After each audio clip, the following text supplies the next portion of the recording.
Warahmatullahi wabarakatuh. Innal hamdalillah nahmaduhu wa nasta'inuhu wa nastaghfiruh wa na'udzu billahi min sururi anfusina was sayyiati a'malina may yahdihillahu fala mudhillalah wa may yudlilhu fala hadiyalah wa asyhadu an la ilaha illallah wahdahu la syarikalah wa asyhadu anna Muhammadan abduhu wa rasuluh. Allahumma salli ala Muhammad wa ala ali Muhammad. Ya ayyuhalladzina amanu taqullaha haqqa tuqatih wa la tamutunna illa wa antum muslimun. Ya ayyuhan nasu taqu rabbakumul ladzi khalaqakum min nafsin wahidah wa khalaqa minha zawjaha wa basa minhuma rijalan katsiran wa nisaa wattaqullaha alladzi tasaaluna bihi wal arham innallaha kana 'alaikum raqiba. Ya ayyuhalladzina amanu taqullaha wa qulu qawlan sadida yuslih lakum a'malakum wa yaghfir lakum dzunubakum wa may yuti'illaha wa rasulahu faqad faza fawzan 'azima. Amma ba'd, fa inna ashdaqal hadisi kitabullah wa khairal hadi hadi Muhammadin sallallahu alaihi wasallam wa syarrul umuri muhdatsatuha fa inna kulla muhdatsatin bid'ah wa kulla bid'atin dhalalah wa kulla dhalalatin finnar. Ma'asyiral muslimin rahimani wa rahimakumullah, melanjutkan pembacaan Minhaj Al-Firqatin Najiyah wa Ta'ifatil Mansurah. Terakhir kita baca tentang siapa yang disebut dengan golongan yang ditolong, Ta'ifah Al-Mansurah. Cuman sebelumnya ada alamatul firqatin najiyah, tanda golongan yang selamat itu kemarin terlewatkan. Kita baca dulu tanda golongan yang selamat. Kata Syekh Muhammad bin Jamil Zainu rahimahullah ta'ala, al-firqatun najiyatu hum qillatun bainan nas. Golongan yang selamat itu mereka sedikit di antara manusia. Jamaah hormati, cuman tidak terhenti di situ. Karena kalau sedikit belum tentu golongan yang selamat, kecuali mereka yang berpegang teguh dengan syariat di saat kondisi manusia rusak. Itu ciri mereka. Ya. Karenanya da'alahum Rasul sallallahu alaihi wasallam, Nabi mendoakan kebaikan untuk mereka dengan kalimat tuba lil ghuraba. Tuba itu satu pohon di jannah. Yang pakaian penduduk jannah itu berasal dari pohon itu. Tapi kalau diterjemah bebas, keberuntungan bagi orang yang asing. Siapa orang yang asing? Yang mereka itu beruntung, yang mereka itu merupakan ciri golongan yang selamat. Unasun solihuna fi unasin su'in kasirin. Manusia yang mereka itu mengadakan perbaikan pada manusia yang jelek mayoritas. Ini tentang rincian. Penjelasan ciri golongan yang selamat, qilatun bainan nas, sedikit di tengah-tengah manusia. Itu bukan berarti hanya sekedar minoritas, bukan. Tapi ketika kondisi manusia sudah banyak kerusakan, yang sedikit ini solihun mengadakan perbaikan, berpegang teguh dengan syariat Nabi kita Muhammad SAW. Mereka itulah ciri golongan yang selamat. Kemudian man yaksihim aksaru mimman yuti'hum, yang menentang mereka lebih banyak daripada yang mentaati. Jadi yang menentang lebih banyak daripada yang mengikuti. Ini ciri golongan yang selamat. Dan sungguh Allah Subhanahu wa taala telah menghabarkan Di dalam Al-Quran, madihan lahum, sebagai bentuk pujian kepada mereka. Wa qalilum min ibadiyas syakur, sedikit dari hambaku yang bersyukur. Yang bersyukur cuman sedikit. Nah ini tanda yang pertama. Tanda yang pertama, jadi mereka sedikit di tengah-tengah orang yang banyak, tapi yang sedikit ini berpegang teguh dengan syariat. Itu ciri mereka. Berarti nanti kalau seseorang pengen gabung kepada golongan yang selamat, coba cirinya tadi.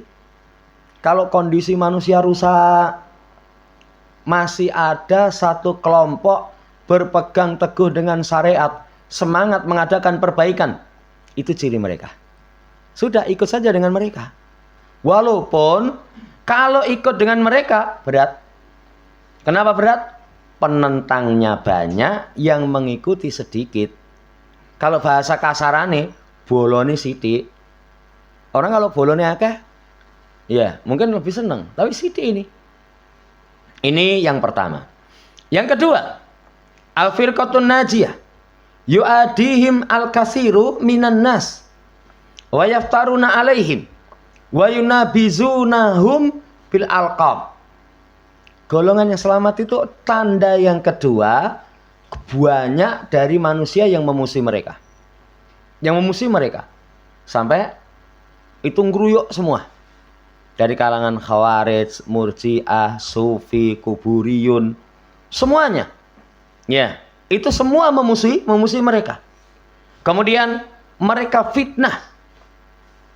Ada itu kalau di sosial media, grup-grup tertentu yang mereka itu mengadakan kebohongan kepada Ahlussunnah wal Jamaah, golongan yang selamat.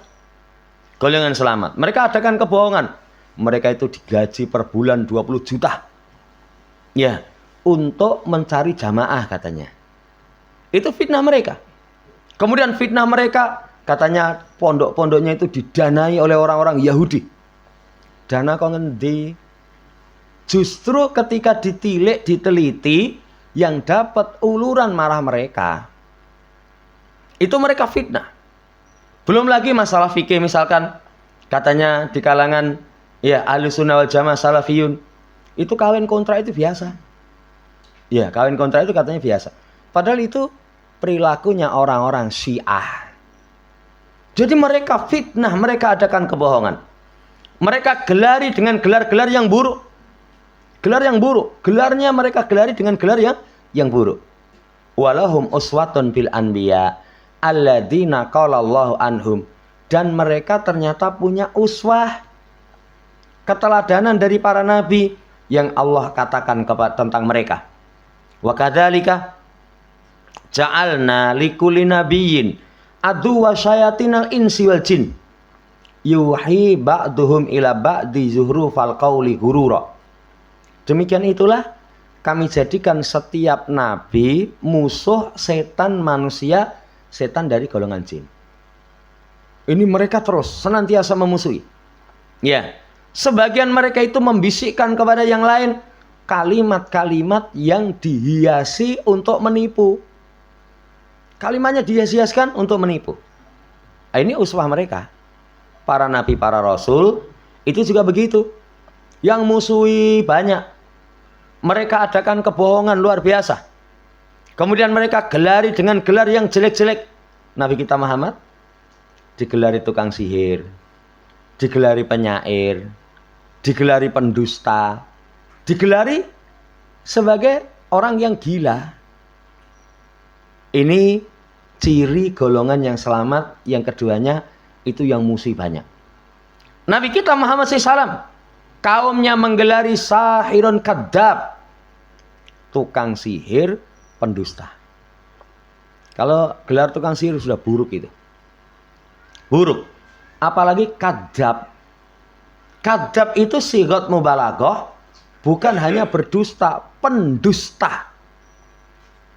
Coba alangkah kecilnya mereka menggelari Nabi kita Muhammad Sallallahu Alaihi Wasallam. Padahal Nabi kita Muhammad SAW, wong sebelum diangkat menjadi Nabi dan Rasul saja, orang sudah menggelari Al-Amin, terpercaya.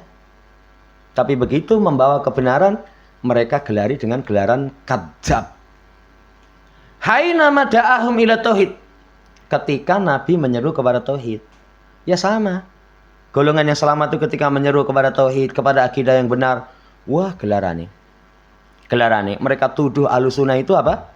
Mujassimah. Mensifati Allah memiliki fisik sebagaimana makhluk. Mensifati Allah katanya memiliki fisik, memiliki anggota badan. Padahal Ahlussunnah wal Jamaah cuman menyampaikan ayat. Allah punya wajah, ada ayatnya kok. Tapi kan wajah Allah nggak serupa dengan wajah makhluk. Nggak serupa dengan wajah makhluk. Ya, sesuai dengan keagungan Allah. Nggak berbicara melebihi apa yang disampaikan oleh nas. Ini mereka langsung gelari dengan gelaran-gelaran buruk. Sama seperti uswah kita Nabi kita Muhammad SAW. Wa kanu qabla dzalika yusammunahu as-shadiqul amin. Yang sebelum itu Nabi kita itu digelari sebagai as-shadiqul amin. Jujur terpercaya. Poin yang kedua, ciri golongan yang selamat. Berarti kalau gabung golongan yang selamat, siap-siap. Karena kalau dakwah kepada tauhid, musuhnya akeh. Berdakwah kepada sunnah, penentangnya sangat banyak, siap-siap.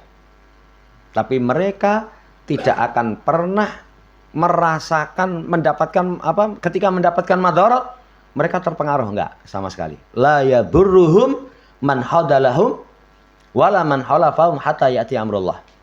Enggak memberikan bahaya kepada mereka, penyelisihan, gangguan mereka sampai datangnya perkara Allah. Ini alamat yang kedua. Alamat yang ketiga. Su'ila Syaihu Abdul Aziz Ibn Bas anil firqatin najiyah. Syekh Abdul Aziz bin Bas ditanya tentang golongan yang selamat.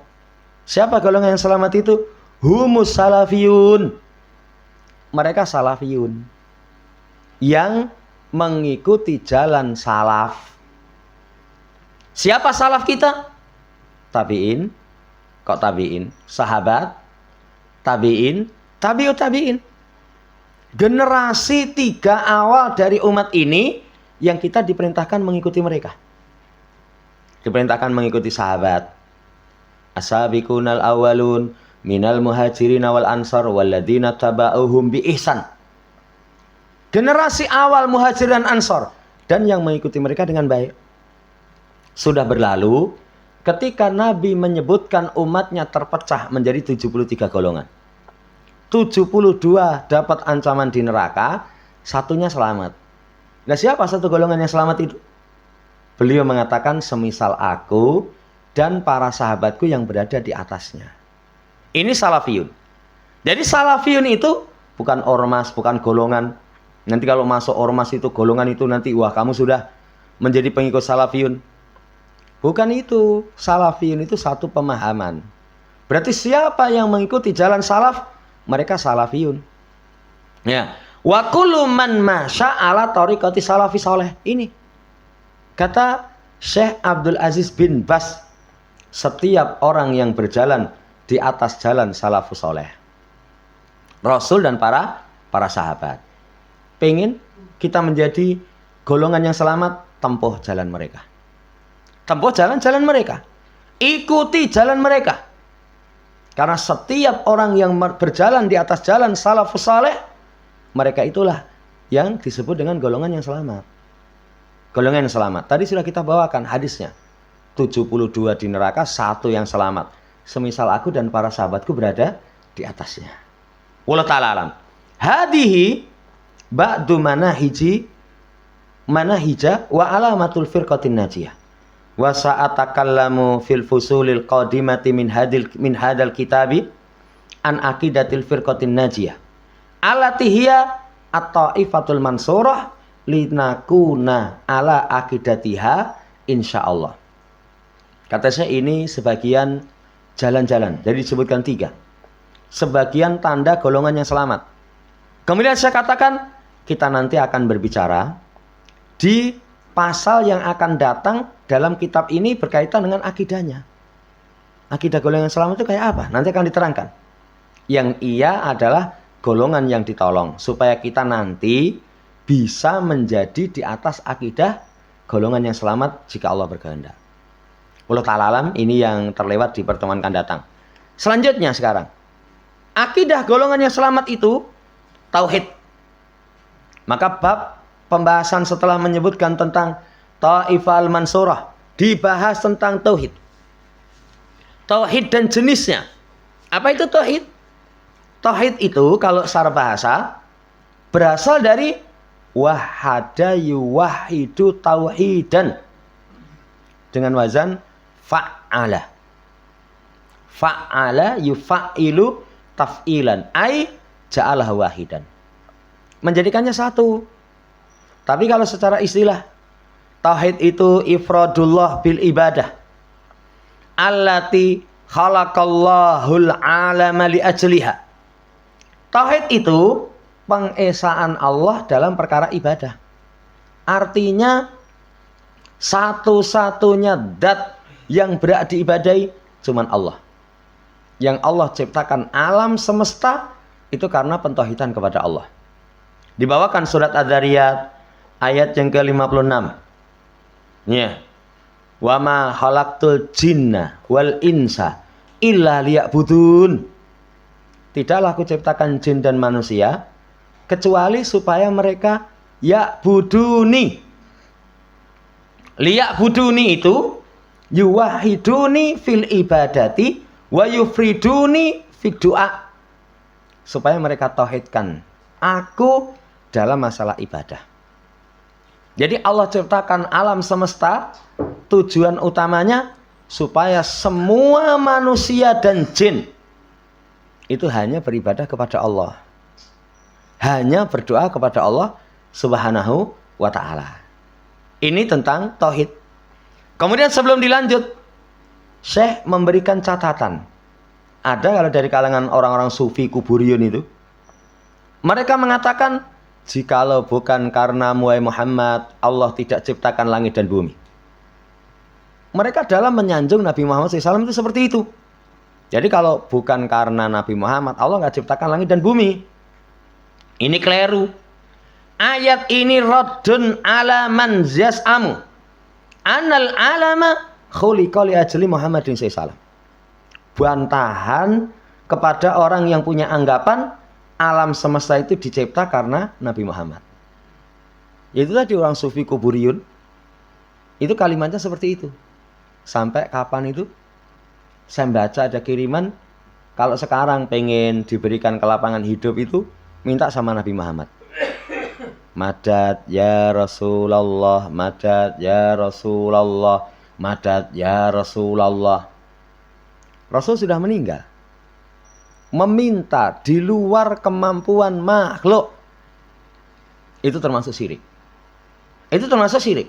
Lah mereka seperti itu, hulu kepada Rasul SAW sampai akhirnya seperti orang Yahudi, orang Nasara, mengangkat Nabi sampai derajat kepada ketuhanan. Wallahu ta'ala alam. Setelahnya, wa anwa'ut tauhidi al-atiyati ma'hudatun minal Qur'anil Karim. Jenis tauhid yang tersebut di bawah diambil dari Quran. Kan tauhid itu kalau di kalangan Ahlussunnah rinciannya 3. Tauhid rububiyah, uluhiyah, asma wa sifat. Mereka menuduh Ahlussunnah dengan tuduhan gelo. Mereka sendiri bikin bid'ah tri tauhid. Membikin bid'ah tri tauhid. Jadi podo akidah itu dengan orang Nasara trinitas.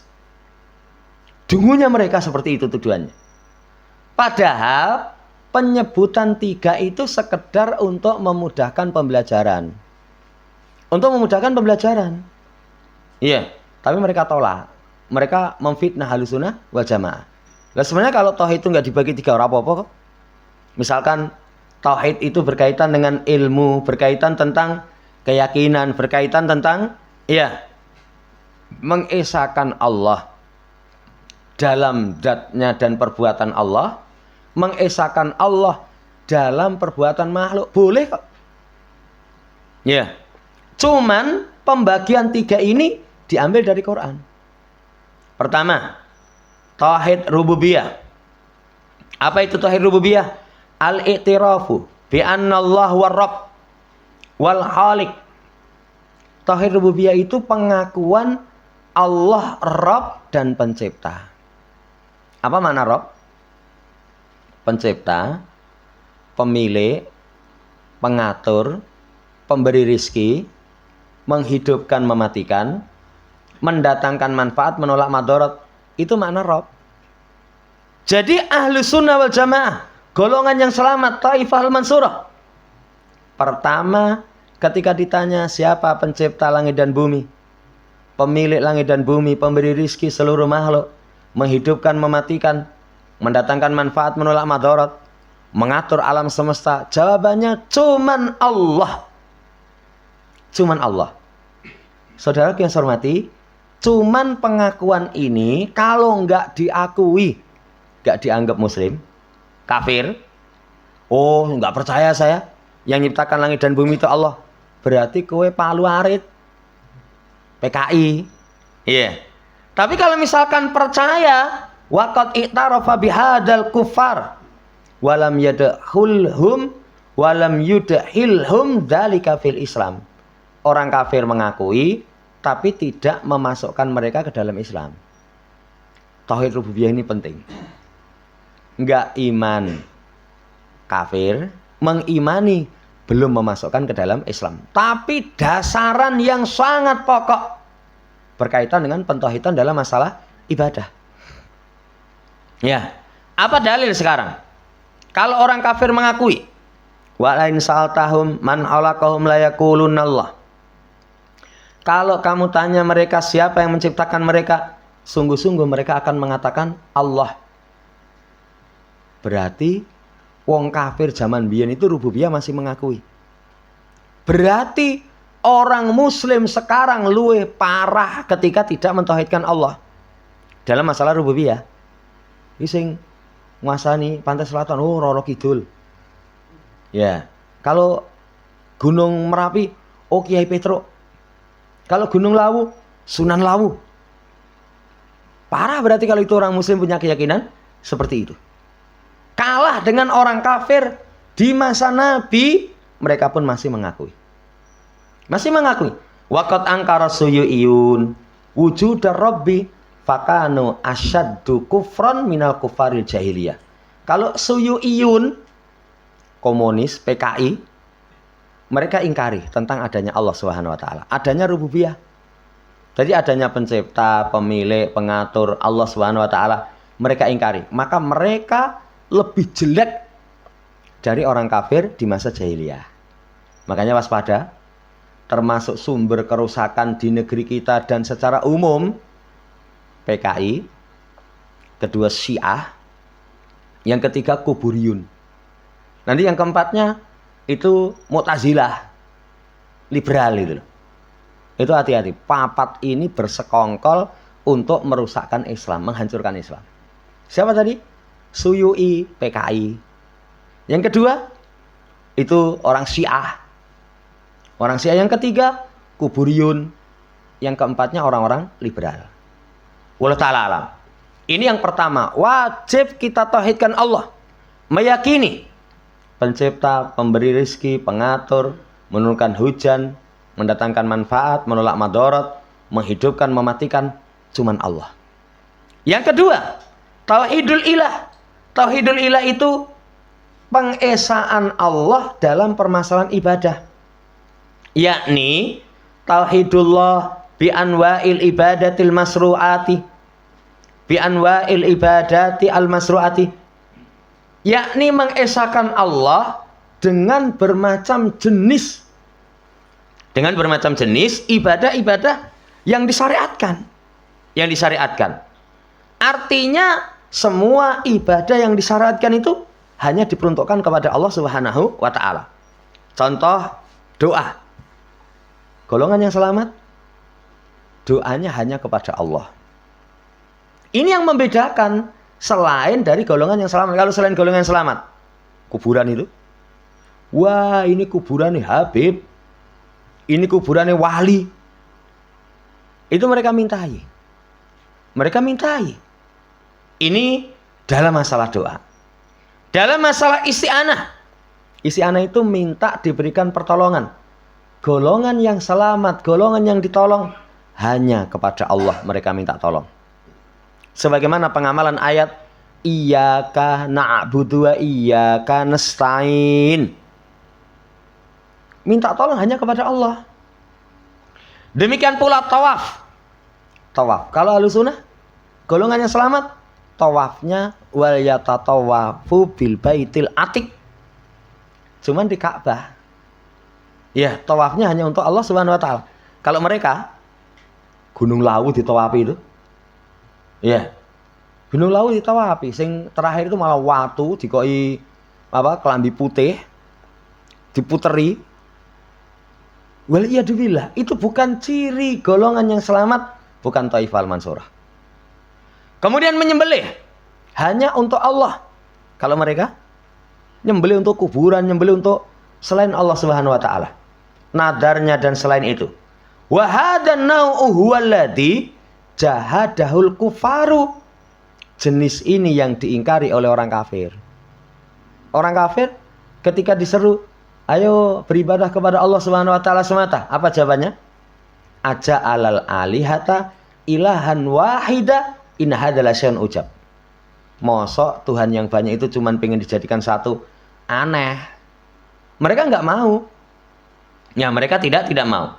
Wa kanat fihi al-husumatu bainal umami wa rusulihim mundu Nuhi alaihissalam ila Muhammadin sallallahu. Dan terjadi permusuhan antara umat dengan utusan Allah. Siapa yang Allah utus pertama kali? Nuh. Pertentangan, permusuhan keras antara utusan Allah dengan kaumnya, itu juga masalah tauhid uluhiyah. Ketika Nuh itu Masya Allah mendakwai kaumnya 950 tahun. Dakwahnya itu siang malam, didatangi rumahnya. Tapi apa? Jawabannya, la tadarunna alihatakum wala tadarunna wadda wala suwa'a wala yaghutha wa ya'uqa wa nasra. Sekali-kali jangan tinggalkan Tuhan kalian. Jangan tinggalkan Wad, Suwa, Yaghus, Ya'uqa wa Nasra. Nama-nama berhala yang dahulunya orang soleh. Ini pertentangan sampai pada Nabi kita Muhammad sallallahu. Waqad hasal Qur'anul Karimu fi aksari suwarihi alaihi. Dan sungguh Quran telah menghasung di kebanyakan suratnya itu atasnya. Jadi dihasung supaya hanya ibadah kepada Allah. Minta tolong hanya kepada Allah. Ya, hanya kepada Allah. Contoh di surat Al-Fatihah. Yang tadi sudah kita baca. Iyyaka na'budu wa iyyaka nasta'in. Kepadamu saja ya Allah kami menyembah. Didahulukan yang ditakdirkan di belakang. Iyyaka. Itu namanya maf'ul muqaddam. Kalau maf'ul itu biasanya di belakang. Ini di ngarep. Memberikan faedah khusus. Hanya kepadamu. Kemudian wa iyyaka nasta'in. Kami khususkan ibadah kepadamu. Kami berdoa hanya kepadamu saja. Wala nasta'inu bi ghairika. Kami tidak minta tolong kepada selainmu. Tidak minta tolong kepada selainmu. Ini tauhid uluhiyah. Jamaah hormati, wa tauhidul ilahi yasmulu ifradahu fi du'aihi wal hukma bi qur'anihi wal ihtikama ila syar'ihi. Lah termasuk tauhid uluhiyah itu mencakup pengesaan Allah dalam doa, berhukum dengan Quran. Itu termasuk pentauhidan kepada Allah Subhanahu wa taala. Kalau seorang masih berhukum dengan selain hukum Allah, apalagi diyakini selain hukum Allah lebih baik, selain hukum Allah itu sama dengan hukum Allah, selain hukum Allah itu boleh kita berhukum dengannya, selain hukum Allah itu lebih cocok di masa sekarang. Orang kalau seperti itu berarti digolongkan sebagai orang yang iman kepada tauhid yang harusnya kita kufuri. Makanya pentauhidan kepada Allah dalam masalah ibadah mencakup berhukum dengan Allah, mencakup mengambil keputusan kepada syariatnya. Semuanya itu masuk dalam innani anallah la ilaha illa ana fa'budni. Sesungguhnya aku itu Allah, yang tidak ada sembahan yang berhak diibadahi kecuali aku, sembahlah aku. Ini yang kedua, tauhid uluhiyah. Semua ibadah diperuntukkan kepada Allah, kemudian berhukum dengan Quran, memutuskan semua perkara itu dengan syariat. Wallahu ta'ala alam. Yang ketiga sekarang, tauhid asma wa sifat. Apa tauhid asma wa sifat itu? Huwal imanu bikullin ma warada fil Qur'anil Karim wal hadisi sahihi min sifatillahi allati wasafa bi nafsah aw wasafa bihi rasulah aw wasafa biha rasuluhu sallallahu alaihi wasallam alal haqiqah. Tauhid asma wa sifat itu mengimani setiap apa yang dalam Quran dan hadis yang sahih. Ingat, kalau masalah asma wa sifat patokannya satu Quran. Kenapa harus Quran? Dari mana kita tahu sifat Allah kalau nggak dari Quran? Allah perkenalkan dirinya dalam Quran, innani anallah. Yang kedua dari hadis, tapi syaratnya kata beliau hadis yang sahih. Kenapa nggak dari hadis? Karena nggak ada orang yang paling tahu tentang Allah selain Rasulullah SAW. Karena Rasul itu ditugasi memperkenalkan hambanya kepada Sang Pencipta. Patokannya dua ini. Kalau Quran dan hadis itu sudah menetapkan sifat Allah, Rasul sudah tetapkan sifat Allah, itu wajib kita imani alal hakikah, nyata. Ya wis seperti itu. Yang ini di negeri kita orang tidak menetapkan sifat Allah sebagaimana hakikat. Kenapa bisa seperti itu? Sumbernya karena mereka berbicara tentang Allah itu dengan gambaran sebagaimana manusia. Makanya ketika ada ayat Ar-Rahmanu 'alal arsy istawa, Allah istiwa di atas ars. Istiwa itu ala wartafa, tinggi di atas. Itu mereka langsung, loh ya toh, Allah pada arah, Allah bisa ditunjuk, Allah pada tempat, Allah butuh tempat, Allah diliputi tempat. Kenapa bisa seperti itu? Sudah kita terangkan itu. Sumber utamanya mereka dalam menetapkan nama dan sifat Allah, pikirannya kayak makhluk.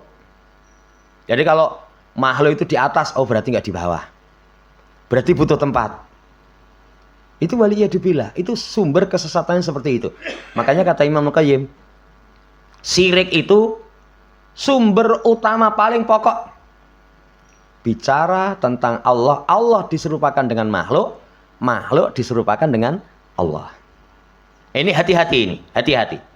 Nah, setelah ada nas Quran dan Sunnah yang menetapkan nama dan sifat Allah Subhanahu wa taala, tetapkan secara hakikat. Min ghairi ta'wil. Tidak ditakwil. Takwil itu disimpangkan maknanya. Oh, maksudnya wajah itu, ya. Itu maksudnya bukan Allah. Maksudnya tangan itu maksudnya bukan tangan Allah. Allah nggak punya tangan, tapi kekuasaan misalkan. Tidak ditakwil. Tidak ditakyib, ditanyakan. Lawang Quran nggak menjelaskan kok kamu takok. Coba wajahnya kayak apa? Demikian pula wala tafwid. Tafwid itu ada nama dan sifat, tapi maknanya diserahkan kepada Allah.